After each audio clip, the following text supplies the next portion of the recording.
This is about the subliminal effect of seeing images or likenesses of real life items in art. If you're an artist, you can use this lore to design your art in a positive subliminal way. Or if you're a designer or a house owner, you can use this lore to pick your decor so that it will have positive influence on whoever looks at it or sees it out of the corner of their eye even. So I want to begin by talking about thresh. Threshold is based on the word thresh. Thresh is the straw or reeds cast on the floor of folks who didn't have rugs. Typically it might have been put on a dirt floor even.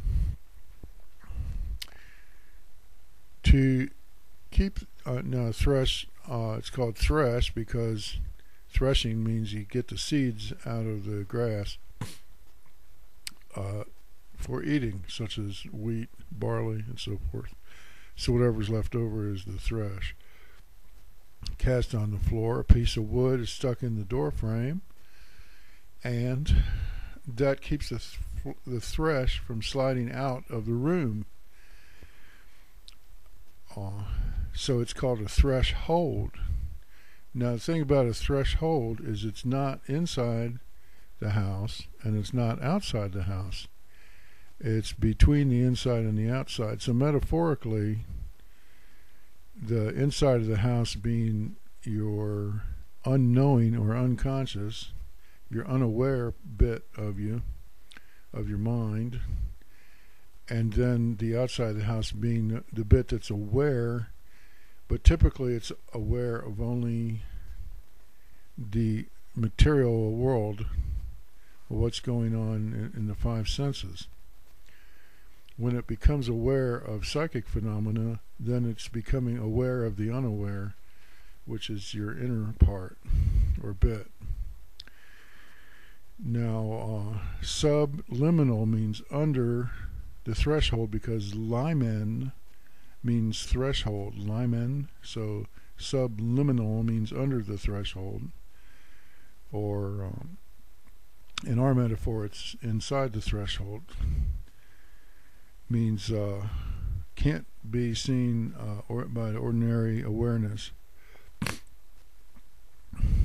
Then, so you also have the word limit, as in subliminal, limit, lintel, and border, and all these compared to the word threshold. So, in the Insider Art Winning, we like to use better words.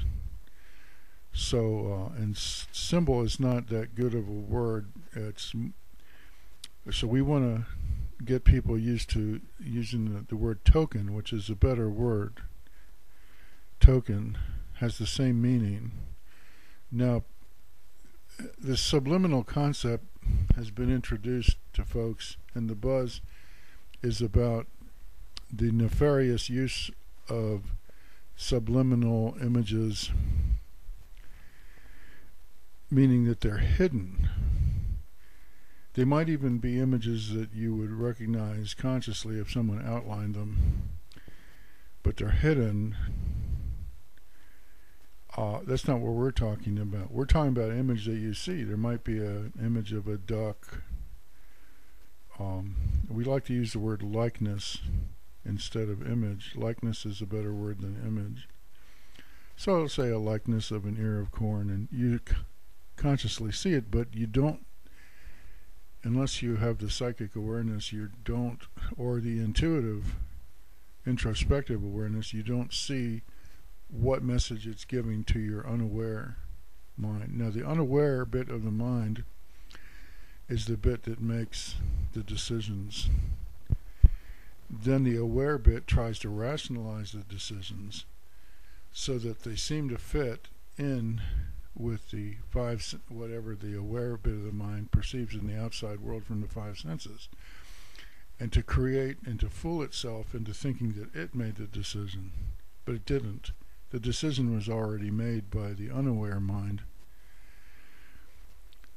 and the aware bit just tries to rationalize it, create what they call excuses. So these hidden symbols that people have been learning about before I recorded this have been used nefariously for sales, propaganda, and mass hypnosis by folks who would be, they would like to, they aim to make themselves drovers of us. Now, drover, one kind of a drover is a teamster, but a drover is someone who drives an animal from one spot to another, such as a cow or oxen or team of horses, or what have you. So these folks they want to make themselves drovers of us by using these unaware tokens nefariously to drive us, but we won't let them do that. We, on the other hand, wish to use aware symbols that have unaware messages to our unaware bit, so that our unaware bit will make better decisions. Now, for example, to manifest love in our life, health, or money.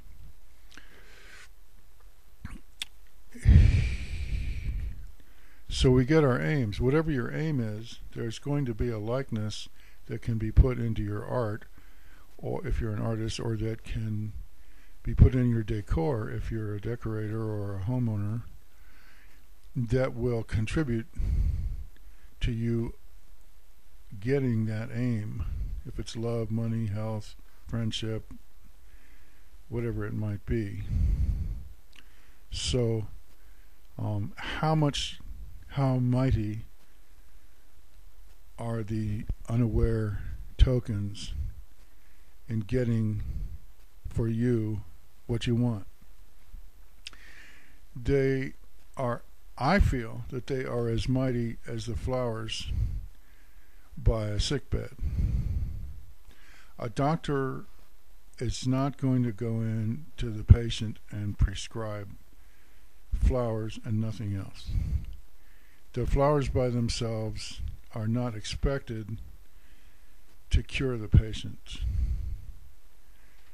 So in the same manner, the sight of these unaware tokens is not expected to work all by itself, but the flowers help the patient to recover, to become healthy. The flowers, same way, the sights of these unaware tokens help us to get our aims. So I encourage you to watch the second bit and the subsequent bits of this chain of videographs about the unaware tokens. The second one will give you specific tokens that you can use and see or display for the getting of success in love.